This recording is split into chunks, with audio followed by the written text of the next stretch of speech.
Beyond the gates, spoilers tease that the tension between Leslie and Vanessa is not cooling down at all. In fact, it keeps rising higher and higher, and it starts right in the middle of the chaos around preparing the clinic to finally open its doors. Leslie wants to look like the one in control, the one leading the project. But the reality is messy and obvious. She cannot manage everything herself, not even close. There are too many tasks, too many logistical problems, and honestly, her abilities are not enough for something this complicated. Flyers, announcements, press attention, community outreach, funding details, volunteers, all of it keeps piling up.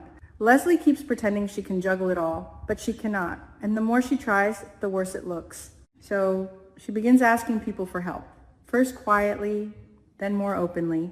One by one, she approaches different people who might be able to assist with the launch of the clinic, but the answers she gets are cold. Some decline politely, some avoid her entirely, and a few simply refuse outright. The reason is obvious, even if no one says it directly. Leslie has made too many enemies, she has burned too many bridges, and people simply do not trust her intentions. That leaves her with a very uncomfortable choice, the one person she least wants to approach, Vanessa. Leslie delays it for a while, telling herself she will find another solution, but eventually she runs out of options. The clinic cannot open smoothly without proper coordination, and Vanessa is someone who knows how to organize things and bring people together. So Leslie swallows her pride, at least partially. She seeks Vanessa out. But even then, she cannot completely hide her arrogance. Her tone is still sharp, still condescending, like she is doing Vanessa a favor by even asking. Vanessa notices it immediately. Of course she does. Vanessa has never been blind to Leslie's attitude, and frankly, she dislikes it deeply. However, there is another factor complicating everything: Joey. Joey has already decided to work with Leslie because the clinic is tied to something bigger, something emotional, the memory of Doug. The idea of honoring Doug through this clinic has made Joey willing to tolerate Leslie's presence, even though he clearly struggles with it. And because Joey is involved, Vanessa reluctantly agrees to help as well. She tells herself the cause matters more than the personality conflicts. For a moment, it almost feels like the tension might be manageable. Almost. But then the meeting begins, and things immediately start going sideways. Vanessa and Joey sit down to discuss strategy, messaging, what kind of public image the clinic should present when it finally opens. They are focused, serious, trying to think through the best way to move forward. That is when Leslie walks in. Not knocking politely, not waiting for an invitation. She just appears, interrupting the conversation as if she owns the room. The shift in atmosphere is instant. Joey's expression tightens. Vanessa's patience begins to thin almost immediately. Leslie starts talking quickly, explaining that she wants to coordinate the public presentation of the clinic and that the press conference must be handled carefully. But the way she says it, the tone again, that superiority creeping through every word, it irritates Joey more than he expected. Finally, he cuts her off. Joey says bluntly that Leslie should not be the face of the clinic. The words land hard in the room. Leslie freezes for a moment, clearly not expecting that kind of direct criticism. Joey continues, explaining that Leslie is a controversial figure and that controversy will overshadow the entire project. The clinic is supposed to represent compassion, accessibility, help for people who cannot afford medical care. If Leslie stands at the podium speaking for it, the media will focus on her reputation instead. Joey even says the failed press conference would be inevitable. Vanessa quietly agrees with him. Vanessa then suggests something that surprises Leslie even more. Derek should be the spokesperson. Derek has credibility, professionalism, and a calmer reputation. People trust him. If Derek introduces the clinic to the public, the focus will stay where it belongs, on the mission. Leslie does not like the idea. Her pride bristles at being pushed aside from the spotlight of something she helped organize. But she also realizes she needs Vanessa and Joey right now. Fighting them directly might collapse the entire project. So she forces herself to nod, reluctantly agreeing to approach Derek. Vanessa decides they should go talk to Derek together to make the proposal properly and convince him that his involvement would matter. Leslie agrees, though the irritation still flickers in her eyes. Meanwhile, somewhere else in the building, Eva and Derek are already deep in discussion about the clinic's outreach plans. They are focused on something very practical. Not everyone who needs medical help has access to the internet. Not everyone reads social media announcements or online articles. If the clinic only promotes itself digitally, many people will never even know it exists.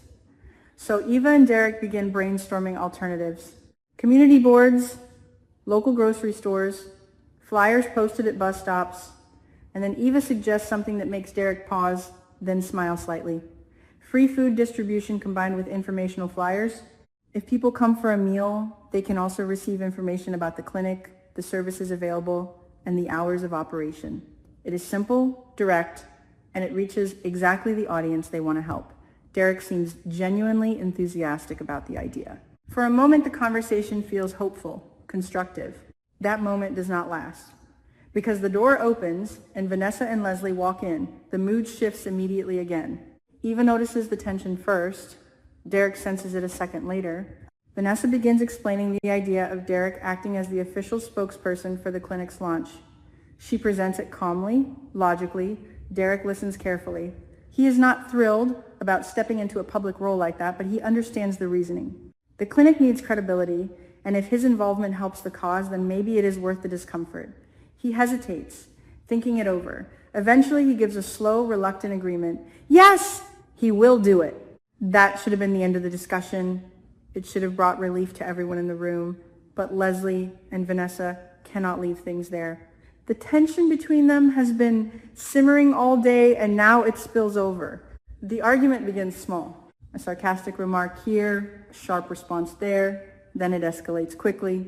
Leslie starts mocking Vanessa's emotional connection to Doug, implying that the memorial aspect of the clinic is exaggerated. Her voice carries a cruel edge when she says maybe Doug's sign would fit better hanging in a casino than outside a clinic. The insult is deliberate and ugly. Vanessa's reaction is immediate. Anger flashes across her face. She fires back that Leslie's heart is as dark as her hair. The room goes quiet for a second, stunned by the direct hostility. Eva tries to interrupt, trying to calm them down, but neither woman listens. The insults keep flying. The argument grows louder, more chaotic, sentences overlapping. At one point, it almost sounds like neither of them even remembers what they were arguing about originally. Derek finally steps forward, raising his voice enough to cut through the noise. He reminds them that the clinic exists for a reason. People need it. Real people who cannot afford medical care, who rely on this project actually working. If the team cannot even stand in the same room without tearing each other apart, then the entire mission will collapse before it even begins.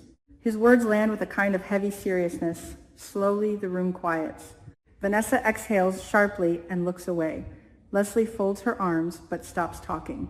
Derek repeats that he will serve as the spokesperson, but only if everyone agrees to focus on the goal instead of personal grudges. That declaration finally settles the immediate chaos. Still, Derek cannot hide his worry. He knows this fragile cooperation might not last. If Vanessa and Leslie continue working together, the arguments will likely return again and again. For now, the decision about the press conference is settled. Derek will represent the clinic publicly.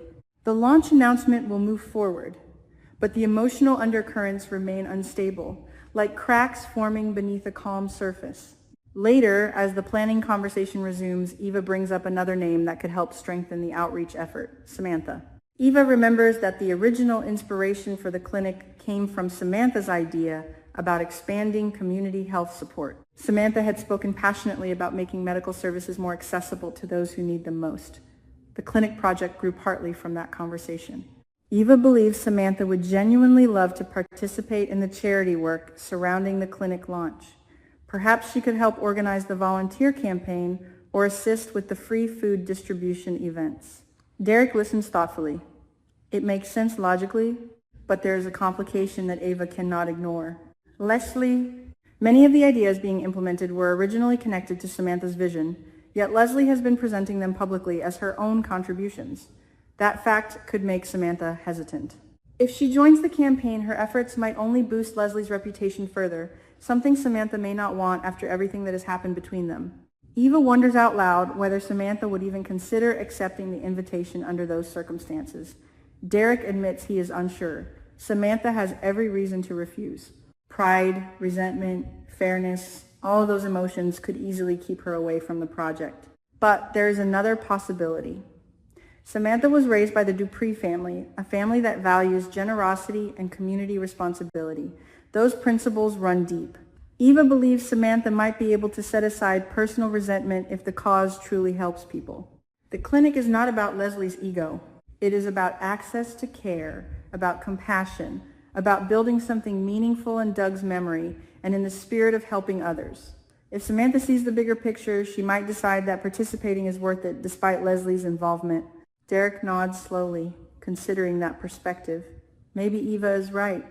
Maybe Samantha's sense of kindness will outweigh the bitterness. And so the planning continues, awkward but moving forward piece by piece. Derek preparing for the press conference, Eva refining the outreach plan, Vanessa keeping a careful distance from Leslie whenever possible, Leslie pretending everything is under control while silently worrying that her grip on the project is slipping. The clinic itself stands at the center of all this tension, almost like a silent witness to the alliances forming and breaking around it. Every decision pushes the story closer to the launch day, yet the emotional conflicts remain unresolved, simmering quietly beneath the surface, waiting for the next spark to ignite another confrontation.